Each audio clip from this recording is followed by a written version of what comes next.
Na een wilde achtervolging droeg onder andere Wergeer in Jennewoord. Met snelheden van 100 km in uur klapt de vrouw bij Oudegeer Smellingelaan op een blokkade van politieauto's.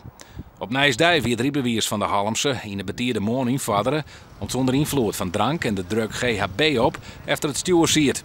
De politie trof de daarvoordige automobilisten sneu en weer aan in Ljouwert.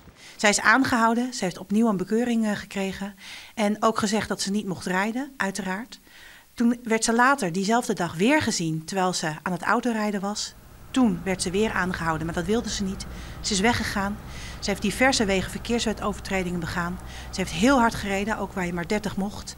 Ze heeft daarnaast ook is ze ingereden op een blokkade met politieauto's, waarbij een politiemevrouw nog net op tijd weg kon springen. En dat levert wat ons betreft een poging doodslag op. De vrouw kon na controle het ziekenhuis met lichte verwoeningsverlitten.